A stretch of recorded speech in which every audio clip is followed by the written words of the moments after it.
All right, let's go over some answers here on this test. Let me erase this over here on the side. First one we did in class today, I taught you that to graph these reciprocal trig functions, you always want to start by plotting the dots of the regular trig function. So cosecant goes with sine, so I plotted the dots of the sine wave. For secant, I plotted the dots of the cosine wave. Obviously, when we get down here to cotangent, I plotted the dots of the tangent wave, which is a little bit tricky. I'll show you here in a second. Okay, and then, of course, we put in the vertical asymptotes where the x-intercepts of the regular trig function are. Then we can do the little u-shapes that either come down or come up to those points. So here are here's the information for the cosecant function. I'm just gonna kind of scan this. You can look at it, copy it down, pause the video as necessary. And here's the information for the cosecant video, secant is the second one.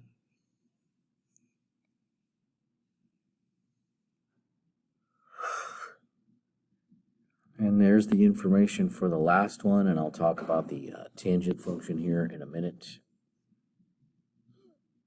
You can pause and look at all that information. Here, I'm going to zoom in on the graph on the...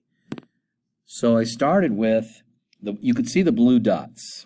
Now, why did I think that the blue dots were on a regular tangent? Well, let me pause here and bring up my zoom tools. Okay, so on a regular tangent has vertical asymptotes at -π/2 and +π/2. And the shape of a regular tangent does this kind of thing, okay? And then you could jump over another pi units, and then you could put another vertical. And so then you could see that I did that, okay? And so what I did in my mind was I graphed the tangent with the blue dots. You can see that the three blue dots fit. And so the reason I wanted those blue dots is especially because, sorry for yawning, the x-intercepts are the ones that are going to become the vertical asymptotes on the cotangent. Okay, so now let me take the tangent off of it. Okay, and you can see how I made those x-intercepts, I turned them into vertical asymptotes. And then I realized that the blue dots that were remaining inside the boundaries, like these two, were actually on the cotangent wave. Because cotangent, remember, it's the reciprocal of tangent. Well, what's the reciprocal of 1? Still 1. What's the reciprocal of -1? Still -1. So that worked out perfect for drawing the cotangent. And of course, I only drew two of them instead of, filling in the whole thing just because I got tired of doing it. And I got, so this was your information for the cotangent graph. Pause it and check your answers to see if you got it. Okay, let's go to the next question. These are simplifying questions, which means you must remember the range of the inverse trig function in the question. So there will only be one answer to every one of these questions. So let me zoom in on them so you can see what we did here. Okay, first we realized that this was a y value. Okay, let's do that.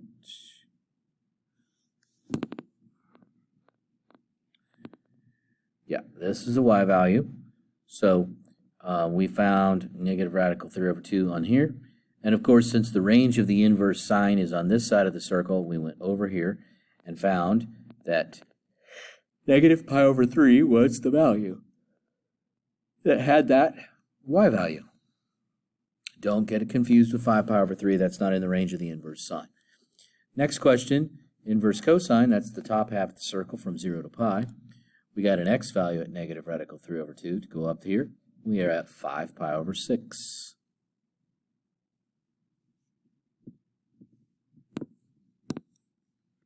Oops.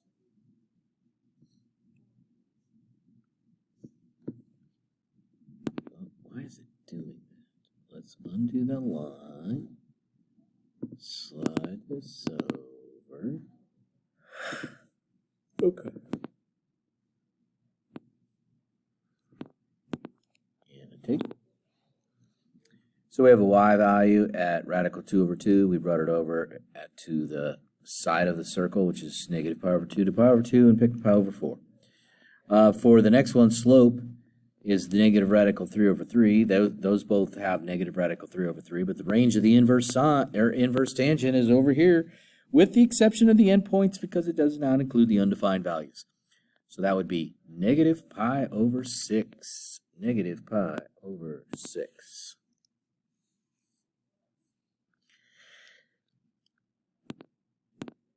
Question 8, negative 1/2. The x value, bring to the top half, hits you at 2 pi over 3, or you know that I would accept 4 pi over 6.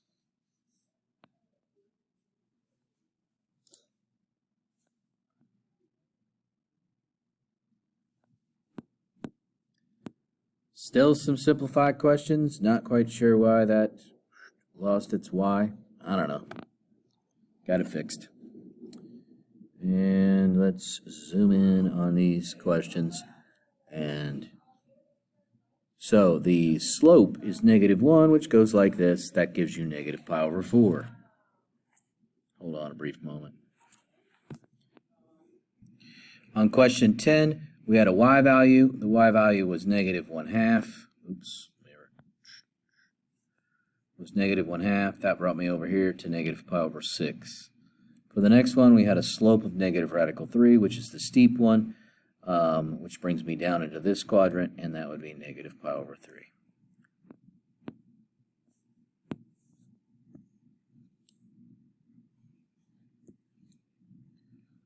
Cosine is an x value. So x value negative 1 would be over here at the edge of the circle, so that would be at pi. For question 13, we start out on the inside. Tangent inverse of 1, well, the slope of 1 is right there. That gives me pi over 4. So the first part of the question is pi over 4. Then they ask me for sine. That's the y value of pi over 4. Okay, the y value of pi over 4, radical 2 over 2.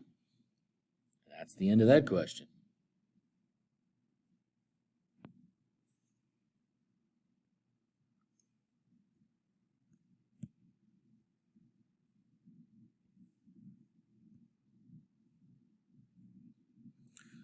We talked about how in this one in class, but that's okay. Future classes will need to hear it. There is no y value at 1.2. If 1 is the highest, 1.2 would be up here. That's not even on the circle. So there's no solution to that question. No solution.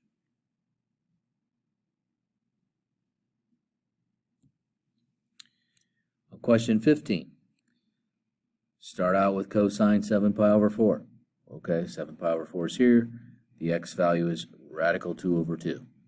But then they ask me for the cosine inverse of that. Well, the cosine inverse, only top half of the circle, forces me to go straight up from that spot, and it gives me 1 pi over 4 as my final answer to question 15. Man, I can't stop yawning. This is ridiculous, man. You're going to be yelling at me because you're like, Mr. Stanley, I was so tired because you kept yawning in the video. I know. Sorry.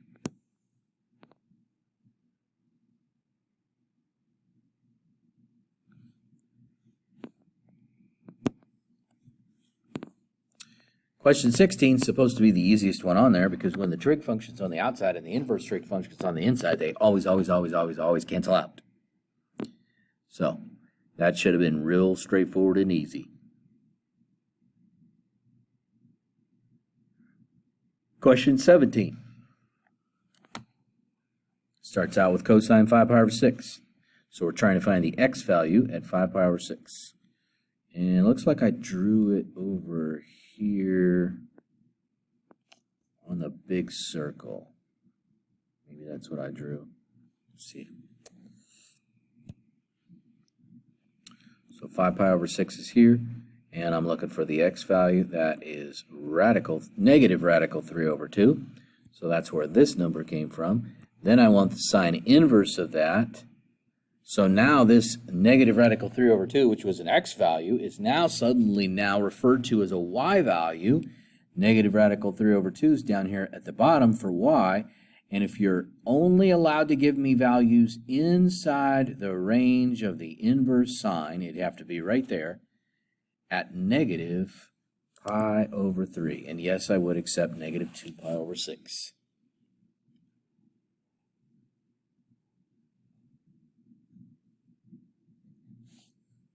Question 18. Tangent inverse, radical 3 over 3. That's the slope of radical 3 over 3. This whole line is the shallow positive radical 3 over 3 slope. But the inverse sine only allows me to give that value right there, which is pi over 6. But that's only the first part of that question, right? So now we know that we're looking for the cosine of pi over 6. That's the x value at pi over 6. Well, the x value at pi over 6 is radical 3 over 2.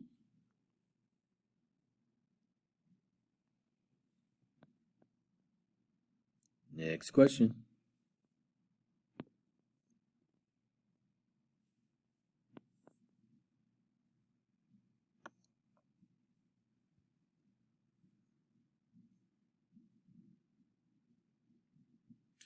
So in these questions, I have to build the triangle first. You can see that because I saw that there was cosine, which is adjacent over hypotenuse, that I put the 1 here and the 5 here. That would force me to use the quadratic formula to find the other side, a squared plus b squared equals c squared. And when you do that, you subtract and you find square root 24. Then they ask me for the sine, and we know the sine is opposite over hypotenuse. Therefore, it was radical 24 over 5 as the final answer to that question. So on the next one, I'm building the triangle again. We've got tangent inverse 2 over 1, opposite over adjacent. All right, that's what tangent is. So I can build the triangle, opposite over adjacent. Notice every time I build my triangle, I put my angle in the bottom left corner. Just makes my life easier. I'm doing the same thing every time.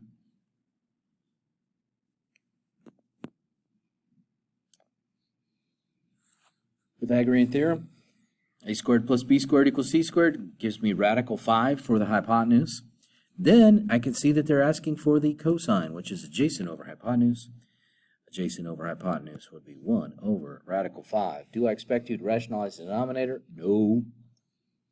Just leave it alone, move on.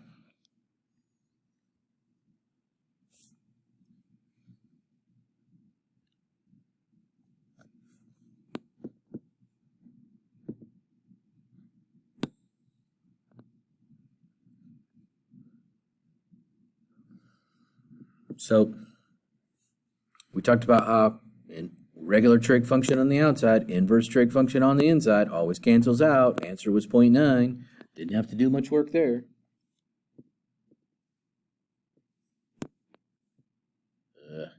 Hate it when it does that. Just scoot it over.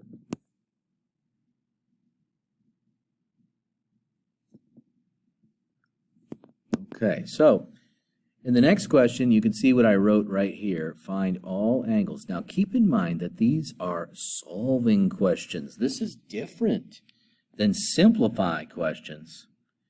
In fact, let me back this out a little bit and clear this off. Annotate, clear. So it's a solving question. That's different than a simplify question. And you'll see that I gave you the I am telling you that your answers must be between 0 and 2 pi. Those are the only answers I'll accept for this question. I know in the book they changed it up all the time on you just to make you think. So in question 22, you can see what I wrote here. find all the angles from 0 to 2 pi that have the same y value as pi over 3. Now, you better have pi over 3 as one of those answers because it is between 0 and 2 pi. Right? Pi over 3. It definitely has the same y value as pi over 3. But so does this one over here. 2 pi over 3.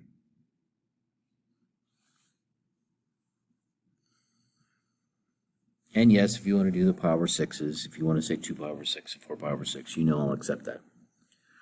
Okay, so the next one, 23, is about slopes, right? And you can see what I wrote here. Find all the angles from 0 to 2 pi that have the same slopes as 3 pi over 10. Okay. Now, 3 pi over 10, you can see I did a little bit of calculations here, you know, back in the beginning. I converted it. 3 times 180 over 10, 10 goes into 180 18 times, 3 times 18 is 54. So it's a 54-degree angle, not one of the common ones. So I drew this line. I tried to estimate where 54 degrees was, and I drew a line through the origin to the other side. But one of the answers is 3 pi over 10. Absolute must, okay? So to this one, we've got 3 pi over 10. But what about the other one? Well, if you go around the circle halfway, my work is over here on the side. Half the circle is pi, but if we need a common denominator, that would be 10 pi over 10. And so if you take 3 pi over 10 plus 10 pi over 10, you get 13 pi over 10. So that's the other answer to the question. So we got 3 pi over 10 and 13 pi over 10.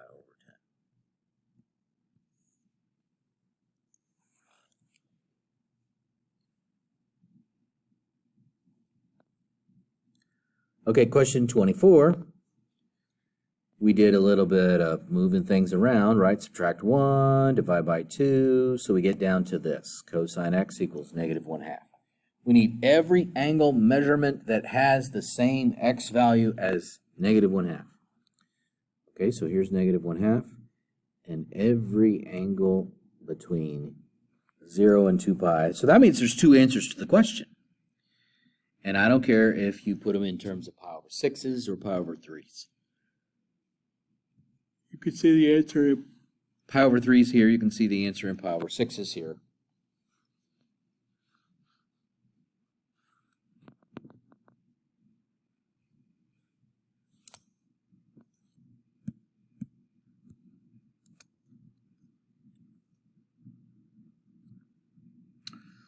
Once again, building the triangle. You can see how I drew it. The inverse, or when on the inside, they're talking about tangent, so that's opposite over adjacent. So that's how I knew where to put the x and the 1. Remember, anything could be divided by what? So, little Pythagorean theorem, that gave me square root of 1 plus x squared. I know that I'm going fast on the Pythagorean theorem, but I think that you should be able to handle that. And then they ask me the actual question, cosine, that's adjacent over hypotenuse. The adjacent side is 1. The hypotenuse is square root 1. So that's how we got this answer. Opposite over adjacent, or adjacent over hypotenuse. Oh, come on, I hate it when you do that.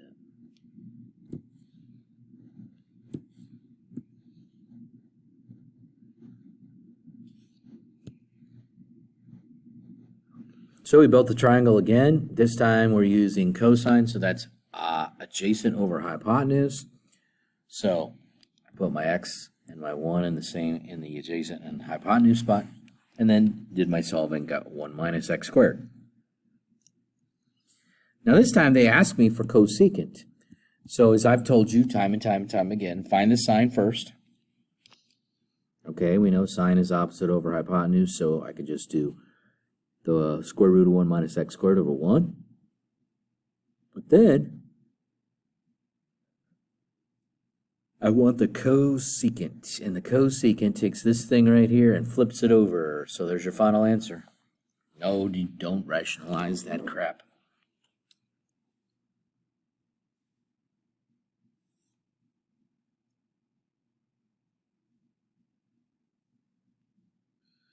Question 27. So we're dealing with sine, that's opposite over hypotenuse, so that's how I got my x and my 1. And then I did my Pythagorean theorem to get the bottom edge. Then they asked me for the cotangent, which I remember telling you, start with tangent, opposite over adjacent, right? X over 1 minus, and then once I do that, I can find the cotangent by flipping it over.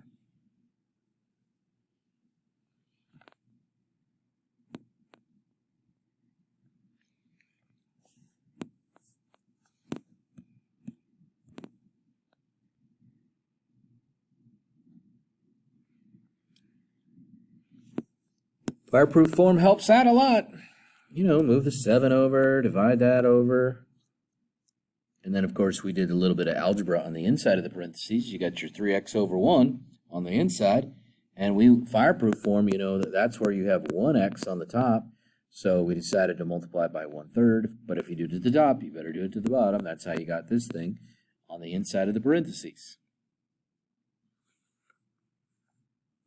Then you can clearly see the down 7 part. You can see the vertical shrink by 1/3. You can see the reflection. Since the y value is changing, it's across the x-axis. And you can see the horizontal shrink by 1/3.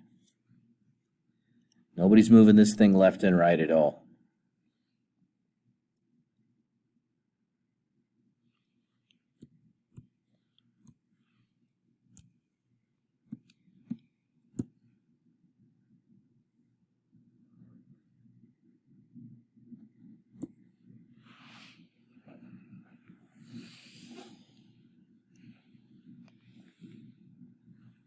Man, I need some deep breaths, man. I need some deep breaths to get some oxygen in my bloodstream so I wake up. All right, so cosine inverse. We talked about the restrictions for these things, you know. So you can tell it goes from -1 to 1, 0 to pi for the range, and there's no symmetry whatsoever for this. You can't rotate that around the origin 180 degrees and call it odd. You can't reflect it across the y-axis and make it look the same on both sides, therefore it is neither. Oh, that's not what I wanted. I hate that when it does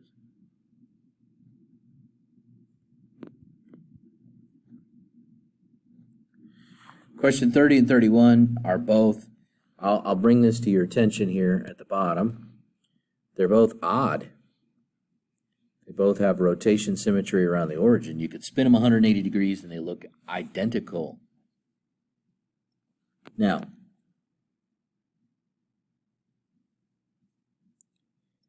and they look exactly the same way as when we graphed them in class. So I'm not really sure what, you know, is so, you know, different. So we had our basic information for domain and range for each. Hopefully that makes sense.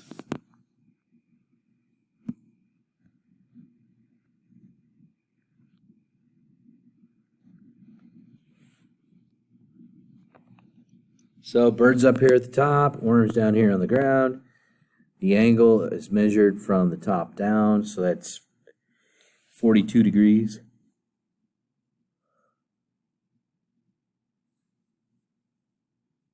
The worm's 37 feet from the base of the building. Well, that distance is the same as that distance at the top. So, and we're looking for the height of the building.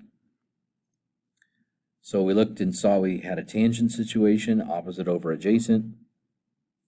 So the tangent of 42 is equal to opposite, which is x over 37. And then we can cross multiply to get 33.3.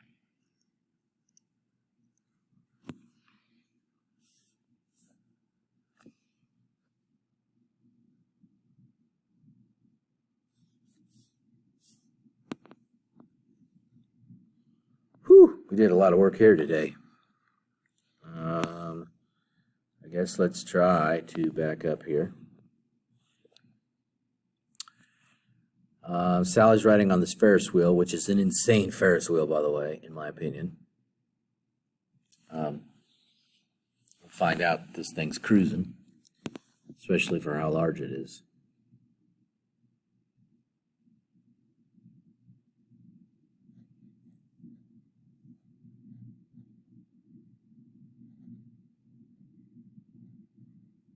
Should figure out how many feet per second, in the vertical, that it's moving up and down. I can do that. I'll figure that part out. Okay. Sally rides a Ferris wheel whose height is modeled by this function.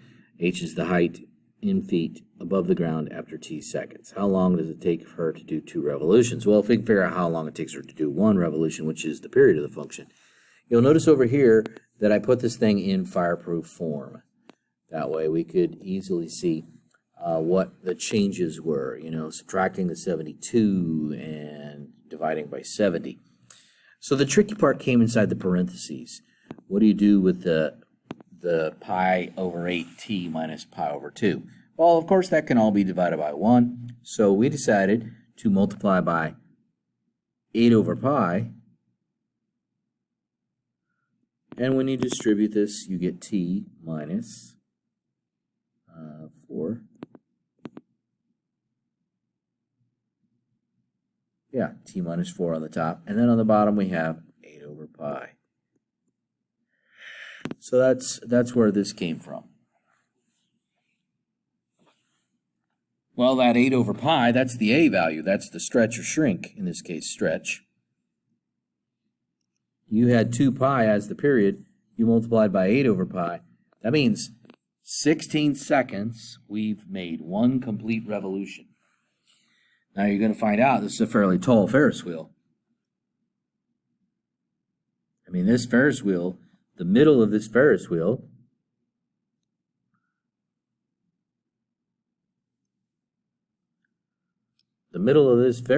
is the K value at 72 feet. So 72 feet off the ground. The distance from here to here is 70 feet, and from here to here is 70 feet, which is why you have 142 as the highest point, and 2 feet is the lowest point.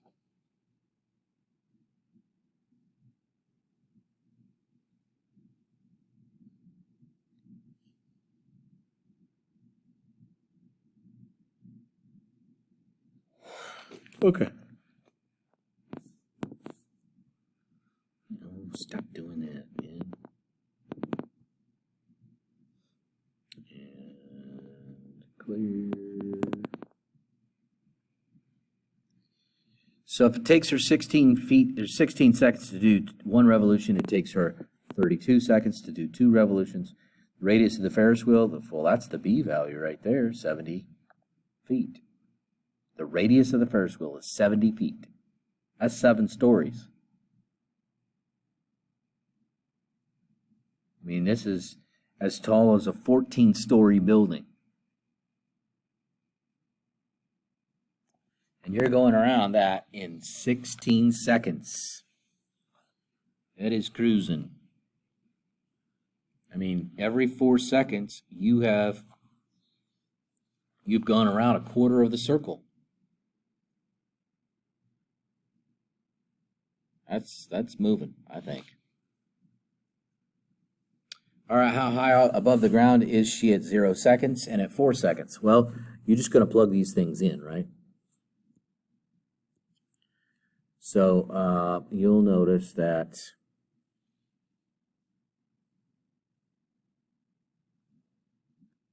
at the top I plugged in 0.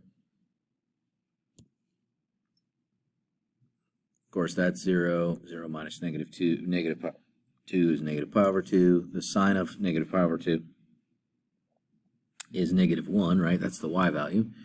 And so that would be 72 plus 70. 70 times negative 1. So we ended up with 2. When you start the ride, you're 2 feet off the ground. Then when you plugged in 4, you'd end up with 72. So at 4 seconds, you're 72 feet off the ground.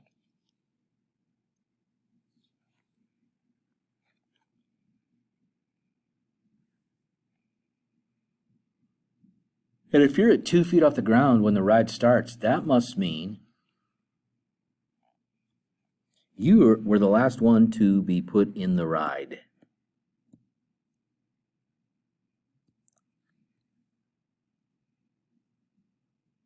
How many feet will she travel in 64 seconds? Okay. Let's see where my work is for this one. Well, 64 seconds, and if you're doing those in 16-second clips, that means you clocked 4 revolutions in just over a minute. You went around this circle 4 times. Now, we know that the circumference of a circle is 2 times pi times r. If the radius of the circle is 70 feet, which it is, because that's the amplitude of the function, then 439.8 feet is 1 revolution. We did 4 of those. So when you do 4 of those, you end up with, better hit the scribble button, 1,759.3 feet. That's in 64 seconds. You have traveled that. So, let's see, what would that be in feet per second? 1759.3 divided by 64 means you're traveling at 27.5 feet per second. Almost 27.5 feet every second. Whew.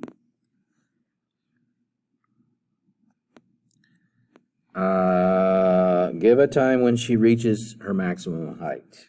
Now, truth of the matter is, maximum height is 142.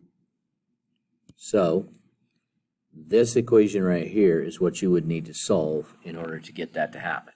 Of course, most of you are going to have no problem subtracting the 72, dividing by 70.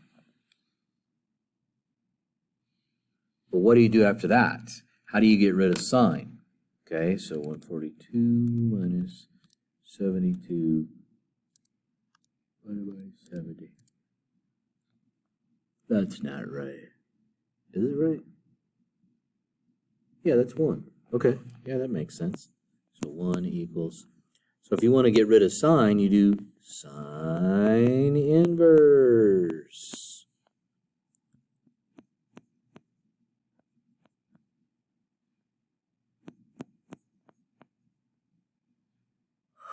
So sine inverse of 1, what's the angle measurement? What's the angle measurement when the y value is 1? So that would be pi over 2. So this thing over here is pi over 2. Pi over 2 equals pi over 8t minus pi over 2. So we're going to push this to the other side, giving me 2 pi over 2, or 1 pi, equals pi over 8t.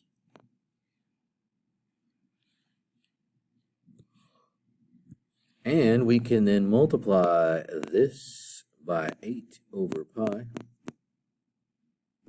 8 over pi. I think the pi's cancel out.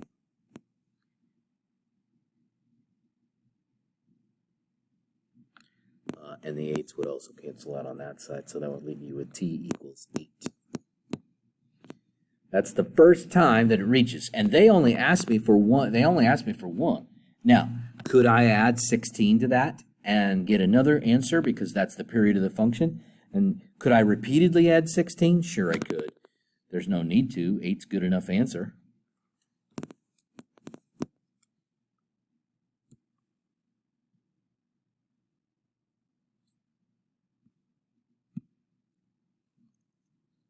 Now, on this particular part, you're going to notice that these are blank. And you can see over here that I wrote, try this on your own first. The next slide has the answers, but only look if you need help. Change the fireproof form first. Identify A, B, H, K, period, and amplitude. So, pause right now. Try to work through these questions.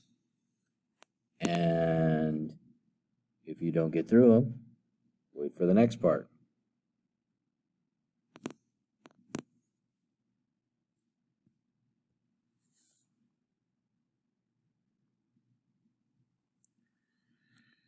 Okay, so I've gone through and I've written down everything, and I'm guessing that it probably would look better if I turned this off so you can see my writing. Okay, and I tried to draw arrows to each of the individual questions so you knew how we did what we did.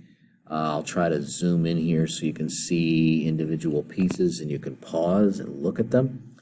Identifying, changing things to fireproof form, identifying things A, B, H, and K, finding the period, finding the max height by adding the K value with the amplitude, plugging in 0 to find how high off the ground you are when you started, looking at the graph. I have the graph written right there with the period on it of a cosine wave, and you can see that HK sits underneath